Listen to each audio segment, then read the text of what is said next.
Man can decree a thing, and it will come to pass. Man has always decreed that which has appeared in his world. He is today decreeing that which is appearing in his world, and he shall continue to do so as long as man is conscious of being man. Nothing has ever appeared in man's world but what man decreed that it should. This you may deny, but try as you will, you cannot disprove it, for this decreeing is based upon a changeless principle. Man does not command things to appear by his words, which are, more often than not, a confession of his doubts and fears. Decreeing is ever done in consciousness. Every man automatically expresses that which he is conscious of being. Without effort or the use of words, at every moment of time, man is commanding himself to be and to possess that which he is conscious of being and possessing. This changeless principle of expression is dramatized in all the Bibles of the world. The writers of our sacred books were illumined mystics, past masters in the art of psychology.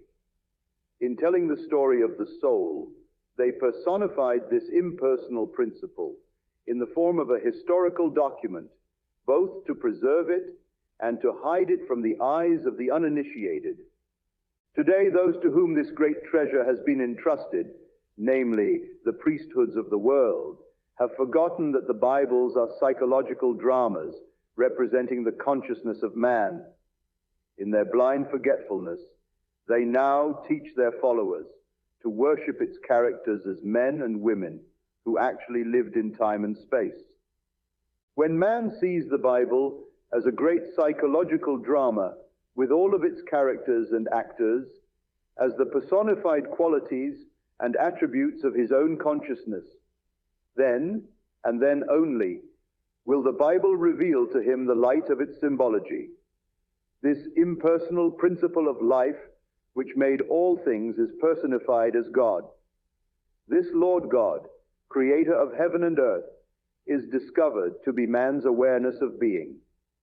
If man were less bound by orthodoxy and more intuitively observant, he could not fail to notice in the reading of the Bibles that the awareness of being is revealed hundreds of times throughout this literature. To name a few, I am hath sent me unto you. Be still and know that I am God. I am the Lord, and there is no God. I am the shepherd. I am the door. I am the resurrection and the life. I am the way. I am the beginning and the end. I am. Man's unconditioned awareness of being is revealed as Lord and Creator of every conditioned state of being. If man would give up his belief in a God apart from himself, recognize his awareness of being to be God, this awareness fashions itself in the likeness and image of its conception of itself, he would transform his world from a barren waste to a fertile field of his own liking. The day man does this, he will know that he and his Father are one, but his Father is greater than he.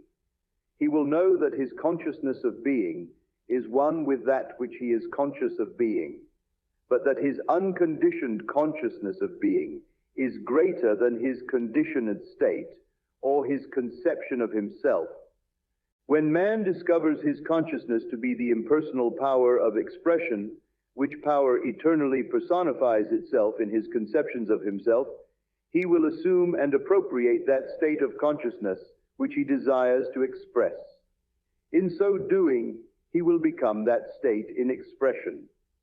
Ye shall decree a thing, and it shall come to pass, can now be told in this manner. You shall become conscious of being or possessing a thing, and you shall express or possess that which you are conscious of being. The law of consciousness is the only law of expression. I am the way. I am the resurrection. Consciousness is the way as well as the power which resurrects and expresses all that man will ever be conscious of being. Turn from the blindness of the uninitiated man who attempts to express and possess those qualities and things which he is not conscious of being and possessing, and be as the illumined mystic who decrees on the basis of this changeless law. Consciously claim yourself to be that which you seek. Appropriate the consciousness of that which you see, and you too will know the status of the true mystic as follows. I became conscious of being it. I am still conscious of being it. And I shall continue to be conscious of being it until that which I am conscious of being is perfectly expressed.